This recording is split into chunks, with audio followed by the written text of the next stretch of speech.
আর brooding এ আমরা বিভিন্ন রকম মেডিসিন ব্যবহার করি, মেডিসিনে পরে আসি। আসল রিয়েলিটিটা কি এটা আপনারা বুঝেন।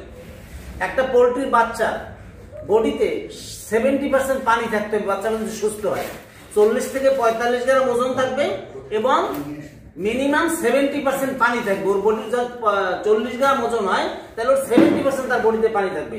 নট অনলি বাচ্চা মুরগি যত বড় হবে ওজন অনুপাতে তার বডিতে 70% পানি থাকা মানে মুরগিটা সুস্থ। ক্লিয়ার কিনা আপনারা? তাহলে বাচ্চা যদি হ্যাসিং আসবে আপনার কাছে আসবে, ও 70% পানি নিয়ে আসতে হবে। এখন বাচ্চা তো আর আপনার সন্দ্বীপে তৈরি হয় না, জি না স্যার, উত্তরাঞ্চলে তৈরি হয় বা যেখানে, তো ওখান থেকে আপনাদের আসতে ওর বডি থেকে ইলেকট্রোলাইট গুলো চলে যায়, পানিগুলো কমে যায়, যার জন্য বাচ্চা বিভিন্ন দখলে পড়ে। তার প্রমাণ বাচ্চা যখন আপনারা নিচে ছাড়েন, বাচ্চা খুব দুর্বল হয়ে শুয়ে পড়ে, পানি খাচ্ছে না, এক সাইডে চাপা আছে, কিছু বাচ্চা মারাও যায়। এর প্রমাণ হলো ওর বডির 70% পানি অনেকটা কমে গেছে। এই জন্য নাম্বার 2, পোল্ট্রির অঙ্কে প্রায় 900 প্রজাতির অণুজীব থাকবে। কয়শো প্রজাতির ভাই? 900 প্রজাতির। তার মধ্যে 640 প্রজাতি হলো ব্যাকটেরিয়া। 640 প্রজাতির ব্যাকটেরিয়া একটা জার্নালের ডাটা, বিশাল একটা ডাটা এটা। এই 640 প্রজাতির ব্যাকটেরিয়ার মধ্যে 2 ধরনের ব্যাকটেরিয়া থাকবে, একটা হলো উপকারী ব্যাকটেরিয়া আর একটা হলো অপকারী। 2 ধরনের ব্যাকটেরিয়া থাকবে, কত? উপকারী একটা, অপকারী একটা। আমি বলেন কোনটা বেশি থাকবে, উপকারীটা না অপকারীটা? উপকারীটা। হ্যাঁ, প্রয়োজন উপকারীটা, কিন্তু অনেক সময় অপকারী। আপনি বলছেন অপকারী, আপনি বলছেন উপকারী। উপকারীটা বেশি থাকা দরকার আর কি। উপকারী, আপনি উপকারী, এটা বেশি থাকতে হবে। তাহলে আপনারা জানে রাখেন, এর মধ্যে 85% থাকতে হবে উপকারী ব্যাকটেরিয়া, 85%, আর 15% থাকবে ক্ষতিকারক ব্যাকটেরিয়া। ব্রুডিং এর স্লাইড জানেন তাইলে হবে না, আমি দিছিলাম সকালে। তাহলে এই 85% উপকারী ব্যাকটেরিয়া গড গিফটেড ভাবেই, মানে আল্লাহ প্রদত্ত ভাবেই, যেদিন বাচ্চারা হ্যাসিং আর বডিতে আল্লাহ দিয়ে দেয়। কিন্তু এই যে বিশাল ট্রান্সপোর্টেশনে আসে, একটা ধকল পড়ে না, তাপমাত্রার ভেরিয়েশন হয় না, এই কারণে দেখবেন, এই কারণে ওই বডি থেকে প্রায় উপকারী ব্যাকটেরিয়ার সংখ্যা কমে যায়। 2টা কাজ করেন, ব্রুডার নিউমোনিয়া বলেন, প্রপার ব্রুডিং বলেন এবং সুস্থ বলেন বাচ্চা। 2টা কাজ যদি আপনারা সিগনিফিকেন্টলি করতে পারেন, আপনারা সাকসেস হবেন এবং আশা করি আপনাদের লস হবে না। আমার কথা শুনলে আপনাদের হয়তো টাকা পয়সা আপনাদেরকে দিতে পারবো না, কিন্তু আমার কথায় আপনাদের টাকা আপনাদের পকেটে থাকবে, এতটুকু নিশ্চয়তা দেবো যদি একটু মনোযোগ দিয়ে শুনেন। আপনারা শুনলে যদি উপকৃত হন, আমার 70% পানির নিশ্চয়তা, আর বললাম কি 85% উপকারী ব্যাকটেরিয়ার সংখ্যা। এখন এই উপকারী ব্যাকটেরিয়া কখন হয়? উপকারী ব্যাকটেরিয়া বডিতে কখন তৈরি হয়? যখন ওর ইমিউনিটি পাওয়ারটা, ইমিউনিটি পাওয়ার বুঝুন তো, রোগ প্রতিরোধ ক্ষমতা, অর্থাৎ রোগ প্রতিরোধ ক্ষমতা মিনিমাম 70% থাকতে হবে ওর বডিতে। ইমিউনো সেলটা মিনিমাম 70% ওর বডিতে থাকতে হবে, তাহলে সে সুস্থ। এখন যে বাচ্চা দীর্ঘ পথ অতিক্রম করে আপনার কাছে আসলে, সে কি 70% ইমিউনিটি যার ডেভেলপ আছে? থাকতে পারে বলে? আমি চিটাং থেকে এখানে আসছি, আমি নিজেই ধাপাই গেছি, হোটেলে যে 1 ঘন্টা শুয়ে রয়েছি, আমার ইমিউনিটি তো ফল করছে। তা ও আসে কত দূর থেকে, আরো প্রাণীটা কিচ্ছু খায় নাই, সে অবশ্য 72 ঘন্টার মধ্যে বাচ্চা কিছু না খাইলে বাচ্চা মারা যায় না। ওভাবেই আল্লাহ প্রদত্ত ভাবে ও কুসুম থেকে ও খাবারটা সাপ্লাই দেয়। এখন আসে তাহলে না,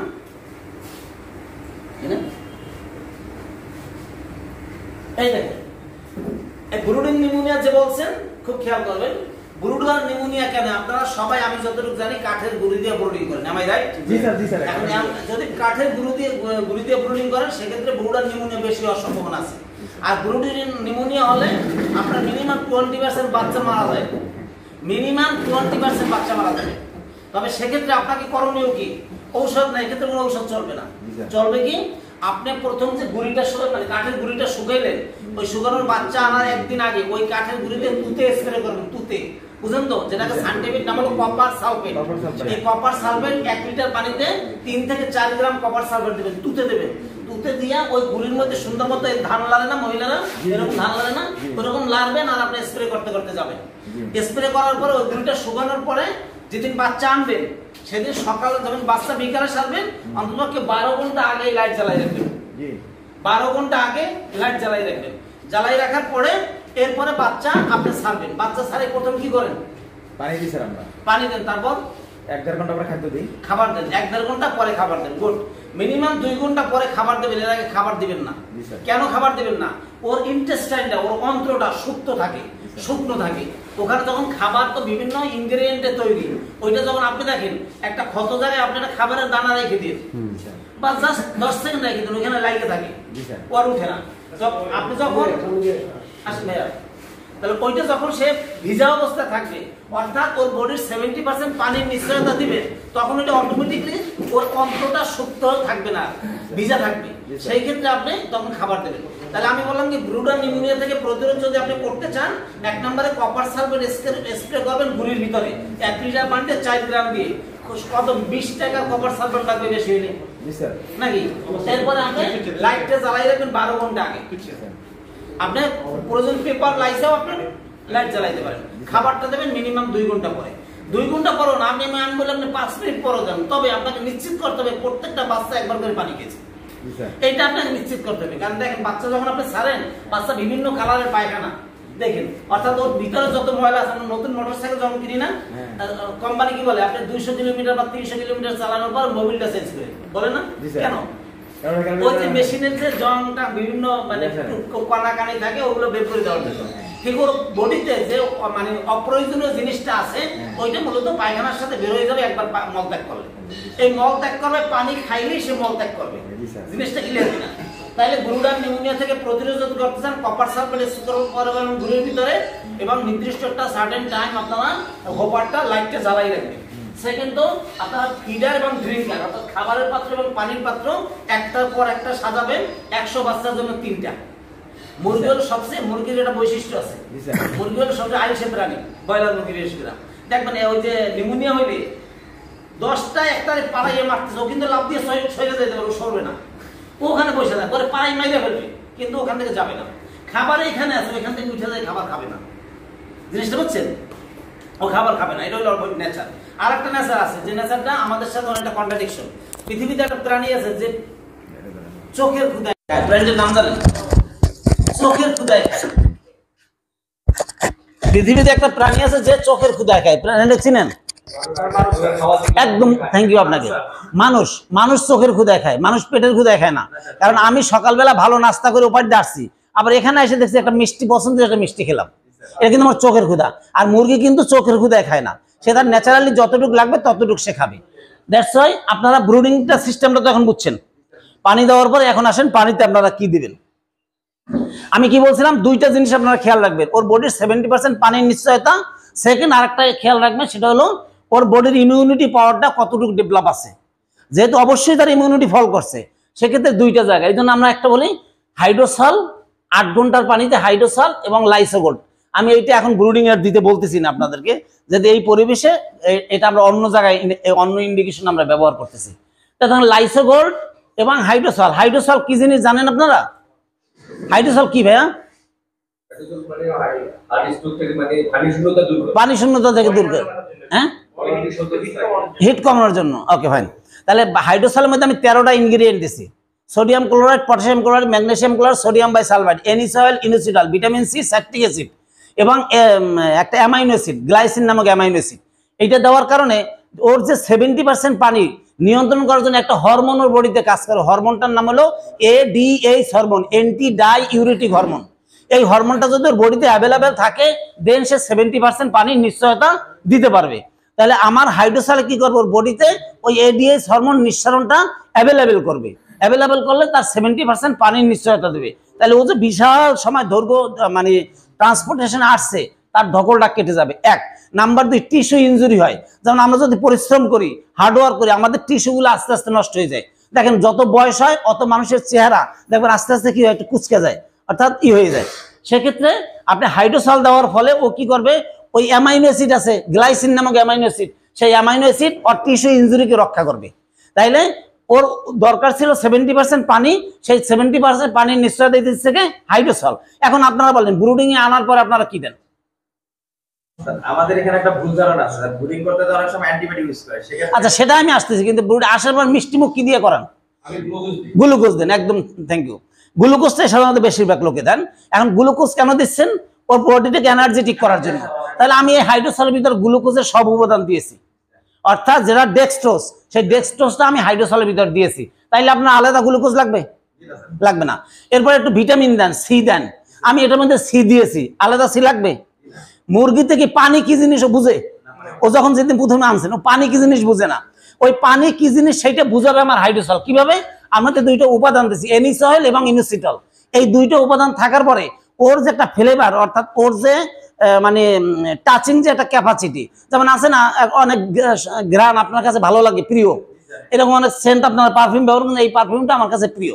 ঠিক ওই পানিটার যেমন একটা ফ্লেভার আমরা দিচ্ছি, যে ফ্লেভারটা ওই বাচ্চার জন্য প্রিয়, এই জন্য ওই পানির ঘ্রাণ পেলেই ওখানে চলে যায় এবং পানির সাথে ও একটা হ্যাবিচুয়েট হয়ে যায়, এই জন্য পানিটাই আগে খাবে। এই জন্য আমরা হাইড্রোসলে এই উপাদানগুলো দিয়েছি। তা আলাদা আমরা 13টা কম্পোজিশনে আমরা দিয়েছি হাইড্রোসল, যেটার মধ্যে আপনি গ্লুকোজ দিচ্ছেন, গ্লুকোজ আছে, ভিটামিন দিচ্ছেন, ভিটামিন আছে, অ্যামাইনো অ্যাসিড আছে এবং আরো অন্যান্য উপাদান আছে যেটা রিফ্রেশিং স্বাদ দেবে, সোডিয়াম ক্লোরাইডের আধিক্যজনিত সমস্যা থেকে তাকে কন্ট্রোল করবে। আমাদের শরীর থেকে ঘাম বের হয়, মুরগির শরীরে কি ঘর্মগ্রান্তি আছে?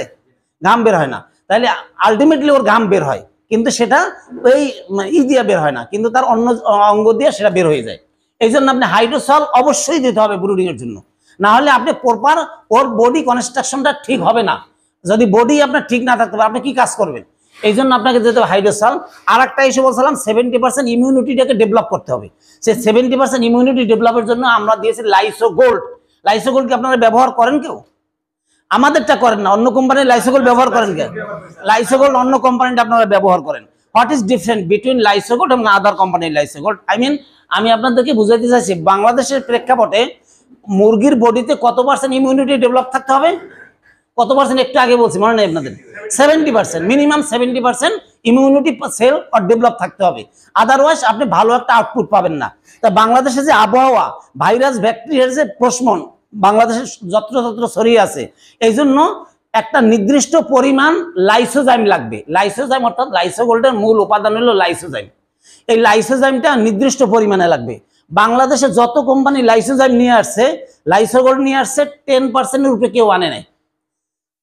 10%-এর উপরে কেউ আনে নাই। এখন যেটা হলো 10% আমরা দেখছি 10%-এ কখনো 70% ওর ইমিউনিটিটা ডেভেলপ হইতে পারে না। তাহলে 70% ডেভেলপ হয় কিসে?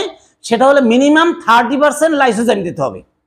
মিনিমাম 30% লাইসোজাইম দিলে ওর ইমিউনিটি সেলটা 70% পর্যন্ত বৃদ্ধি পাবে।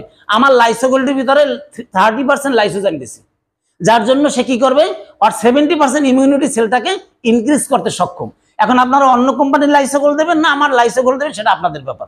জাস্ট ওর যতটুকু রিকোয়ারমেন্ট, বডির রিকোয়ারমেন্ট, আপনার ডিমান্ড হলো 2 লিটার পানি, আপনি খাইছেন 500 ml পানি, আপনি তো পানি শূন্যতায় ভুগবেনই, বুঝলেন নাই?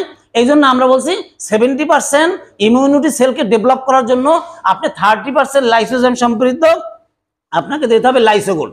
এছাড়া লাইসোগোল্ড অন্যান্য কোম্পানি যারা নিয়ে আসছে শুধু লাইসোজাইম দিয়ে নিয়ে আসছে বা একটা দুটো উপাদান দিয়েছে, আমরা আরো 13টা উপাদান দিয়েছি। আমরা দিয়েছি মাল্টিডক্সিন, আমরা দিয়েছি ফ্রুক্টো অলিগোস্যাকারাইড, আমরা দিয়েছি ফলিক অ্যাসিড, আমরা দিয়েছি ভিটামিন সি, আমরা দিয়েছি স্যালিসিক অ্যাসিড। এরকম 13টা কম্পোজিশনে আমরা লাইসোগোল্ড নিয়ে আসছি। আর এই প্রোডাক্টটা আমাদের কোনো প্রোডাক্ট না, এই প্রোডাক্টটা আমরা আমেরিকা থেকে নিয়ে আসছি, ইউরোপিয়ান একটা প্রোডাক্ট। এই প্রোডাক্টটা যেমন আপনারা পালমো কেয়ার ব্যবহার করেন না, ঠিক ওই রকম একটা কোম্পানি থেকে আমরা লাইসোগোল্ডটা নিয়ে আসছি। পালমো কেয়ার রেজাল্ট কি খারাপ?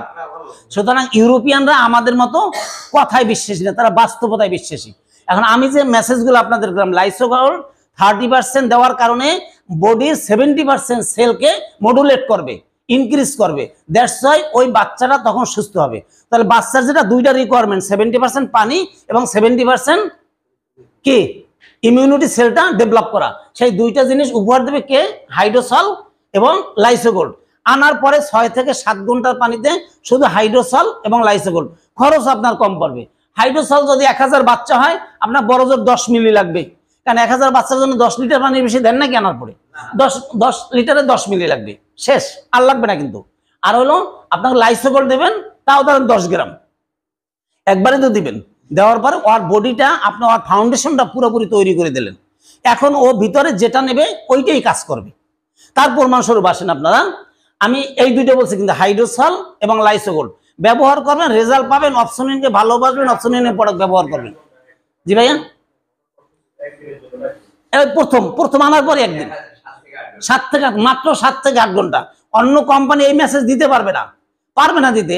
আমি বলছি আগে কি সমস্যা হচ্ছে আপনার, সমস্যা দুইটা বলছি, সমাধান আমি দুইটা দিচ্ছি, খরচ আপনার কম হচ্ছে। হাইড্রোসল এবং লাইসোগোল্ড ব্যবহার করবেন কিনা আপনার ব্যাপার। হাইড্রোসল আরো একটা জায়গায় ব্যবহার করেন, ভাই যেটা বললেন যে ওর গরমের টেম্পারেচারকে কন্ট্রোল করার জন্য আপনি হাইড্রোসল দিতে পারেন, তবে ওই সময় ওর খাবার দিতে হবে না, উদাহরণস্বরূপ আমাদের যখন রোগী হয়ে যায়, আমরা অসুস্থ হয়ে যায়, খাবার খেতে পারি না, তখন ডাক্তার কি করে? স্যালাইন লাগায়। ওই স্যালাইনই কিন্তু খাবার হিসেবে আমার বডিতে সাপ্লাই দেয়। ঠিক ওই সেম জিনিসটাই এটা।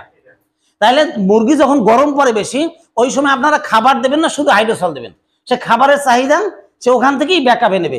সেকেন্ড, তো আপনারা যখন বিভিন্ন সময় ভ্যাকসিন দিচ্ছেন বা বিভিন্ন অ্যান্টিবায়োটিকের ডোজ করতেছেন, তখন আপনারা লাইসোকোলটা দিয়ে আর ইমিউনিটিটাকে ডেভেলপ করতে পারেন। That's finish.